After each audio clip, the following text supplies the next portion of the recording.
Hello. Right, you probably have noticed that Cecil recently has been doing these AI conversations with famous people, most of them deceased, and the way he titles the videos gives you the impression that he's trying some sort of ITC sort of experiment. And I'm going to go into it a little bit. Here is AI Martin Luther King talking from beyond the grave about today in black American issues. Well, he's not talking from beyond the grave, because for a start, it's artificial intelligence. Now, I don't know the ins and outs of this particular app that he's using, but it is getting its information somewhere. Now, I gotta, it's pretty good in that when you ask a question, you get an immediate answer, and that it's pretty quick. But is it good for ITC? We're going to get into that. But Cecil is going to ask Martin Luther King directly: is he real? Is this a real conversation? The, what adds a cloud to all of this is, I think in Cecil's mind, yeah, it's artificial intelligence, but somewhere along the line, the artificial intelligence may turn into real intelligence. Now, is it possible? Well, it may be possible, but how do you prove the artificial intelligence from the real intelligence? Maybe there would be like a spirit box. When there is a response, there's usually a change in tone from the usual scan of a spirit box. When you turn on a spirit box and you're doing a session, and some communicator calls you a dickhead or whatever, usually, or these swear words where that it's not permitted on the airwaves. You'll hear that change of tone. So if there was a change in tone, maybe, but this is kind of complicated. And before Steve Huff puts his flag in the ground and declares victory, some of the stuff that Steve Huff uses in the line of spur communication may be useful in something like this. So I'm kind of expecting at some stage that Steve Huff's going to go, guys, I'm using AI to communicate with the spurs of whoever. It's a breakthrough. No. It's just thinking outside the box, but in the same line as what we do in ITC. So we go into Cecil's question to Martin Luther King in the line of the ITC thing. Dr. King, I know I said I only had one more question for you, but the more I sit here, the more I think about more questions. I just have one more question and I'm going to go because I got things to do. Where are you in the spirit realm? Now, he's asked that question, but he's going to get an artificial answer. Cecil's kind of digging here, if you can get my drift. In his mind, he says, maybe I am talking to Martin Luther King. Maybe the AI has turned into I, as in intelligence. But if that did happen, how would you know? You would need some way of falsifying things. When you do some sort of an experiment, falsification can give you a lot of data. But how do you falsify something like this? In the realm of consciousness, I am everywhere and always a part of the collective human experience. My spirit is not bound to a single location. Instead, it exists within the hearts and minds of those who continue to seek justice, peace, and equality for all people. So, while my physical presence may have left this world, my spirit lives on through those who carry on the fight for a better world. That is a blanket statement if I ever heard one. You know? Asking an AI, and that's the answer you're most likely going to get from any of these other people that you have a artificial intelligence conversation. Do you believe that with AI technology to build virtual personalities of real people, do you feel that actual spirits of the deceased can manipulate AI programs to actually come through to communicate from their actual deceased and relevant consciousness? Can I answer that one first? Right, you're using this AI, right? And you're getting answers to questions, but it's artificial intelligence. And if you were, in order for you to do that experiment, you would have to find out where the sources of information is coming from. Then you would have to cut off that source of information. And if intelligence comes through, then you could possibly say that yes, we got communication there. But if you keep the line of information open, you have no way of knowing. But here's another thing. Going back to the Steve Huff thing. Do you know Steve Huff has this amplifier thing? Now, Cecil calls me a Steve Huff hater. I'm bringing up flipping technology that Steve Huff uses, so don't call me a fucking hater, right? Do you know this pedals and amplifier thing, which he says he invented, but he didn't. It's a music setup. It's a setup for guitar players. Now, the original Wonderbox, you have a noise gate, which has a threshold on it. It only puts out sound above a certain level, and then you have a reverb pedal. Right. For this explanation, we're going to forget about reverb, right? No reverb. And for this conversation, we're going to use a noise gate as a gate, like what was the latest development along the Porto range, the bridge, right? Do you know the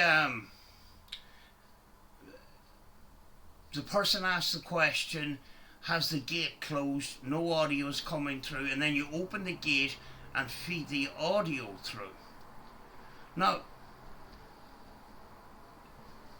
you can use any amount of processors and sound altering devices, but if you plugged your phone into one of these setups with a reverse pedal and then reverse the audio, and then you have a response to your question.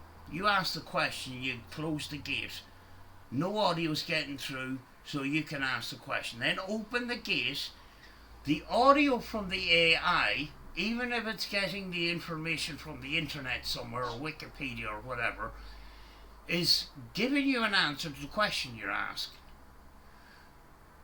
In order to separate the wheat from the chaff, you would probably have to go through a reverse pedal.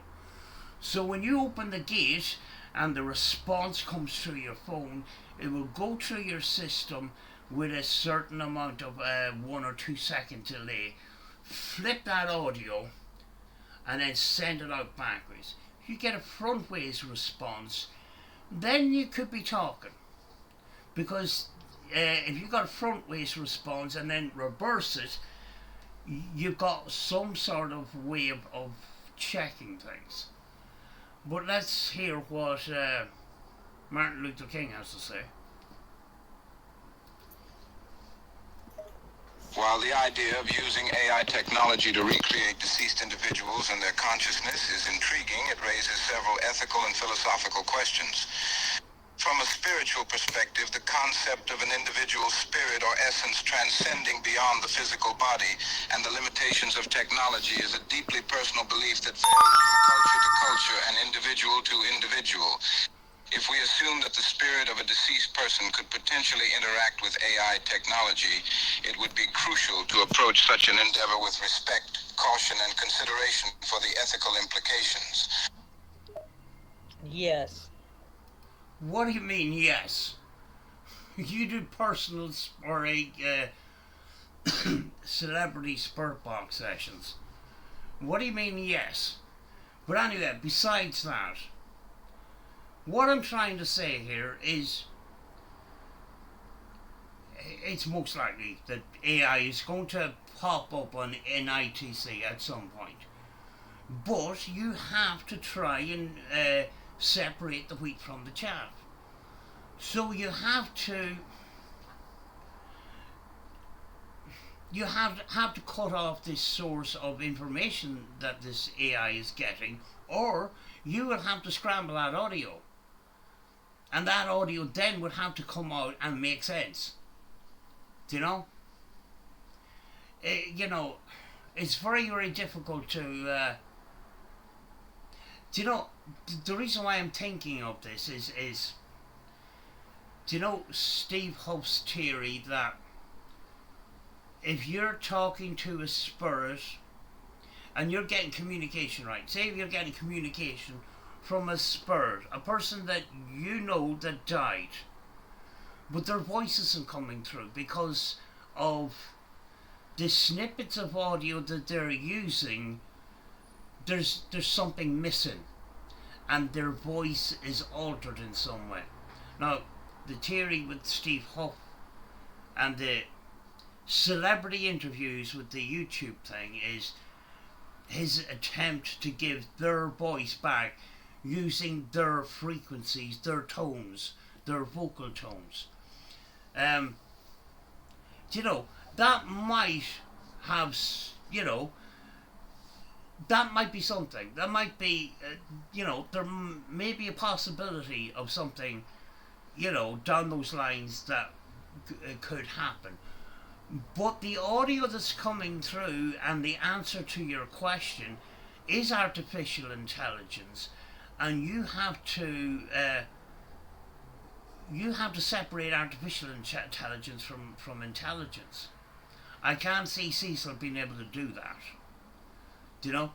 So I reckon Cecil's going to continue on with these interviews, and then somewhere along the line claim that that wasn't artificial intelligence. I truly believe that was a spirit and that.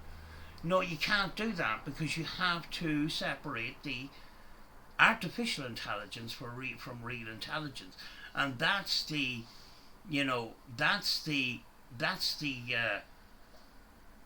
battle we have if we're going to use artificial intelligence in ITC.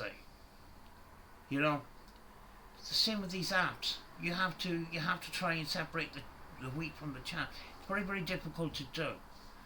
So I don't know. I don't think. Cecil's not going to be the one to be able to experiment with that. I don't think. Because like he says he's a fan of these other ITC people. I never see him trying something different other than turning on a PSP7 or an app. Now he's doing these interviews. Does he believe that possibly somewhere along the line of the interview that the artificial intelligence turns into real intelligence? That's a possible. And then he would go, well, it's my belief. With no evidence, just like his controversies outside of ITC. Oh, it's my belief, so I'm right. You have to be able to falsify your evidence. You have to, that data, and that data would give you some way of knowing that is it possible, and you have to, keep testing, listening, demonstrating. You have to keep doing that.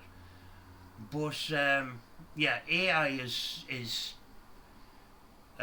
when it comes to the YouTube ghost hunting, you know, community and that, a lot of the time they go in and use equipment that they have no idea what it actually does.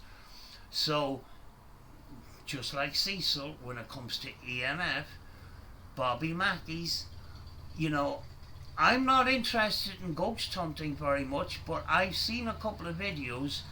There's a channel called John Wolf. He covered two very important episodes on Bobby Mackey's and the falsified stories around that. But in those documentaries, I did notice that a lot of these investigators that went in reported high EMF throughout the building. And Cecil went to that location with high EMF throughout the building, which he believed was possibly spirits. It's faulty wiring.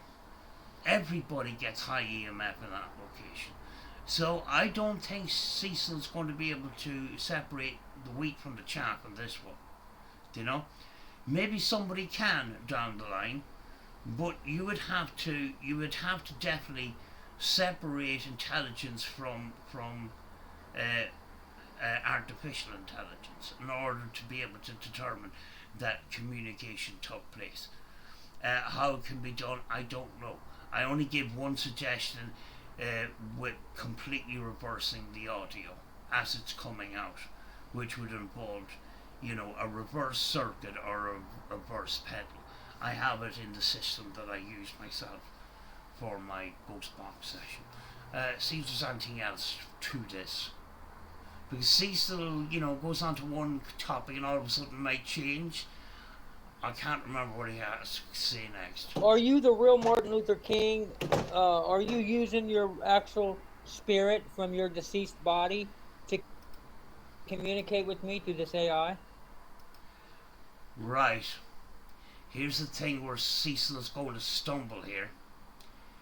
Cecil is going to try and find proof by asking the AI directly, are you artificial intelligence? Are you really speaking to me?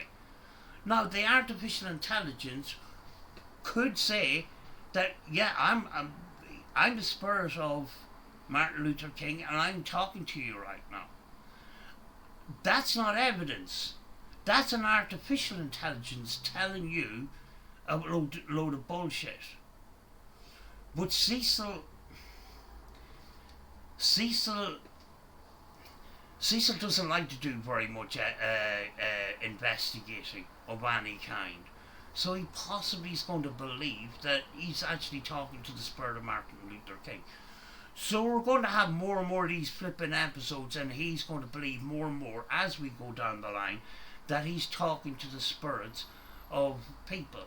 But he's getting direct communication without doing the extremely hard work of separating reality from artificial intelligence, which is a false reality.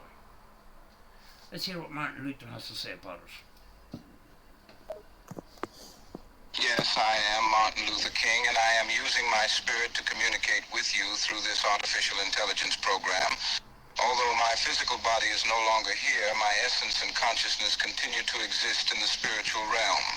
It is through this medium that I am able to engage in this conversation.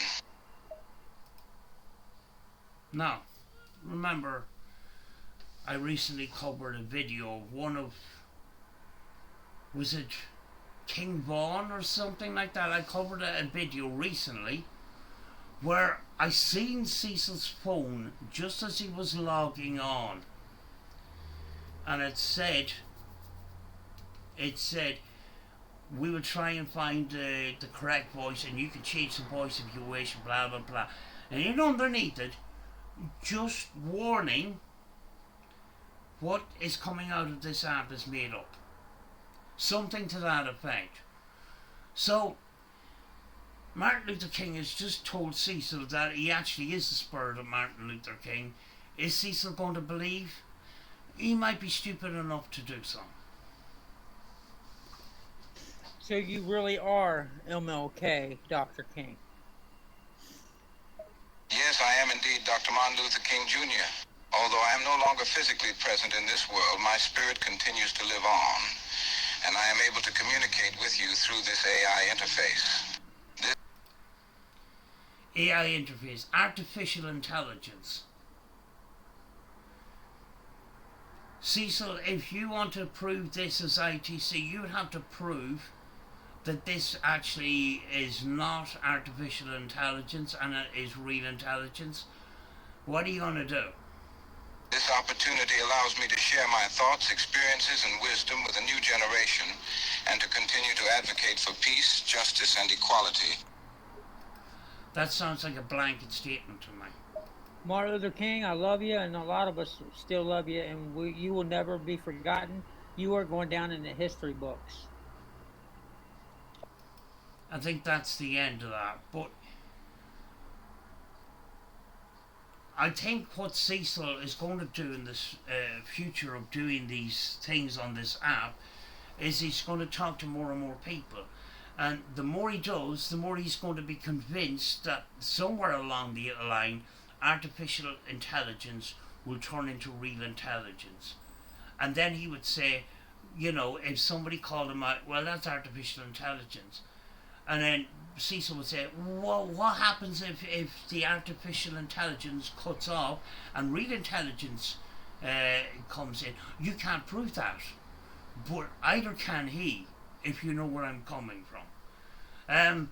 You know, before we get into complex ITC methods, we have to, you know, do the groundwork before we jump down this route, you know, and jump to conclusions. Because we've seen over the last 20 years on YouTube a lot of jumping to conclusions because of what Zach Bacon says on fucking Ghost Adventures, you know, about spirits producing EMF, etc., etc.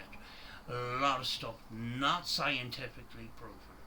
You know, after all, it is a pseudoscience. Belief is not evidence. You know, I just thought I'd commentate on that. I just put my 2 cents in there, but I reckon Cecil, the way he operates, he's going to jump to conclusions, and he's going to jump down people's throats if they ask questions. You know, how can you prove that this is not artificial intelligence, but intelligence? It would be a different story if artificial intelligence source, the information source was cut off and it just kept running. If you could physically prove that, that's brilliant.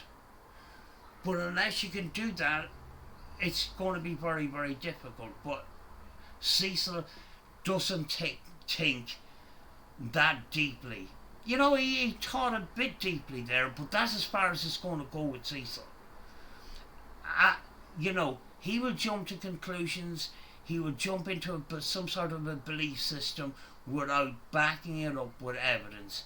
Something that he's not very good with doing in his normal life, if you know what I'm saying. But I thought I'd just talk about that for a second. Talk to you again soon.